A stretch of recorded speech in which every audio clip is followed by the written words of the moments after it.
Yesterday, Home Secretary Theresa May launched a consultation on broadening what defines domestic abuse.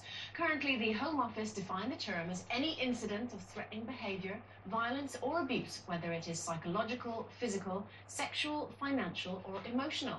Ms May is looking into including coercive control under the domestic abuse umbrella. This can be a pattern of events over a lengthy period rather than one single act, such as how your partner speaks to you or banning a partner from seeing friends.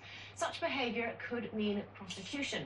Erin Pitsey, founder of the First Women's Refuge, says that to put an emotional abuse and physical abuse in the same category is an insult to every battered wife. She says the change in the domestic abuse definition may result in rowing couples taking each other to court in less serious circumstances, therefore leaving less time for the courts to devote to helping genuine domestic abuse cases. So, should emotional abuse be put in the same bracket by the courts as physical domestic violence? Right, well, I think it's a very serious thing, mental abuse, very, very serious and very humiliating for men and women, and let's not forget that, it's men and women who are involved here. But there's a very fine line there, and lines can be very blurred. I've been on the end of both, and I know what it is to not be able to speak to anybody or be able to go anywhere to get help, which is what you need desperately. There are 500 refuges in Britain alone, and they are, for domestic abuse, and they're doing a fantastic job. And also, I have to say, the police take it very seriously now, where in my day, they didn't. It was called a domestic. Yeah. Leave them alone. They will sort it out. That's all changed now, thank God. But the problem is with the blurring the lines of mental abuse, which is, what do you call it? I mean, we've all thrown glasses of wine at people, or, thrown things, and that can't be called mental abuse. Mental abuse is something far more serious.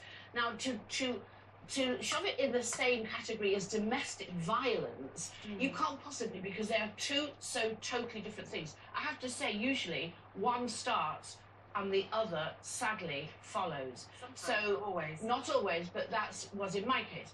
And so I think in my day, had I had, before the physical violence came, if I'd had a centre or, like Childline, somebody I thought if I was out, I could possibly get to a phone and say, help. I think I don't know what I would have meant. Have things like that now. But maybe I'm just saying, yeah. That wasn't there then. Now, if centres can be set up that people will feel safe going to, it's a different thing, but it's a very blurred line, through reading what you've just said. It's not discussed as, of course, as much as physical abuse, but for the same way that mental illness isn't discussed as much as physical illness. Because physical abuse is so obvious. Well, exactly. And I think Erin Pitsey, that we said there, who set up Refuge, I think she's done wonders for women, absolute wonders. So I'm a huge fan. However, I disagree with her saying that it is an insult to domestic abuse sufferers to put mental abuse into the same category as having been a victim of it. Now, with my other long-term relationship, there was never any physical violence whatsoever, but I now think that mental cruelty can be just as bad.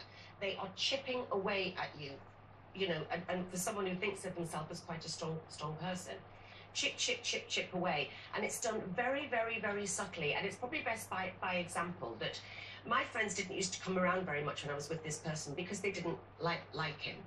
And but they didn't say that for a while. But an example is eventually having some friends around for a small dinner party when I lived in Brighton, and thinking that everybody had got on with him and that it was a really nice night, and I've been cracking jokes and everything. So we wave everybody off, and he's got his arm around me. And as we close the door, it just starts to tighten.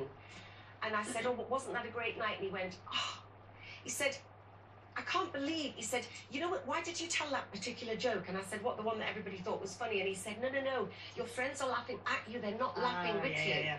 Right, that's what he would say. If everybody came to see me in a show, and I'd say, well, let's go to the first night party.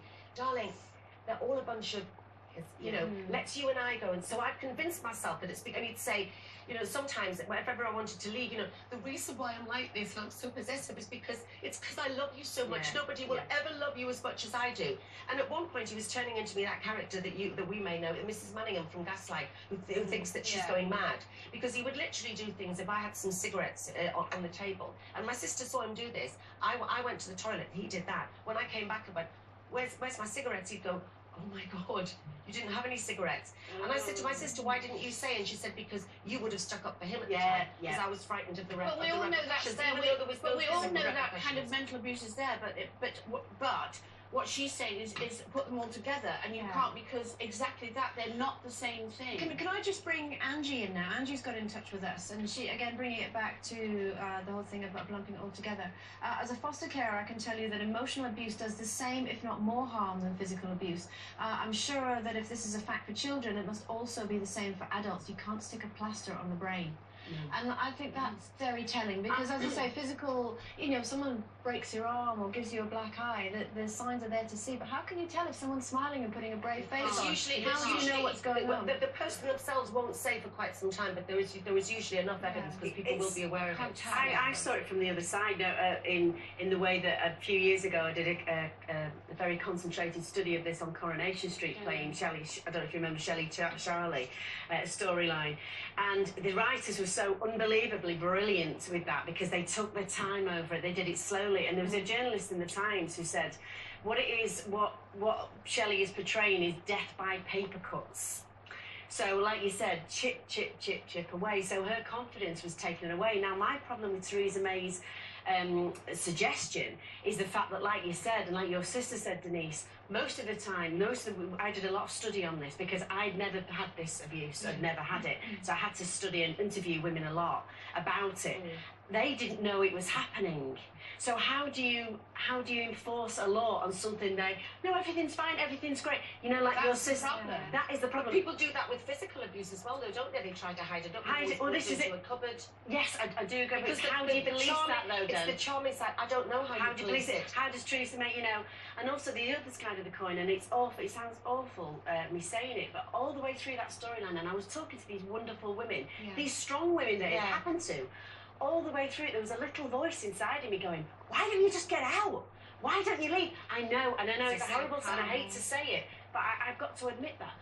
And I understood these amazing women just saying they couldn't get out because their confidence had gone. My granny, before she died, would never have a bad word said about this person because he'd always go, you're all right, Molly, give us a little twirl. I knew she never believed me till the day she died, my granny. Well, do you know, going back to how can you prove it? Keep a diary.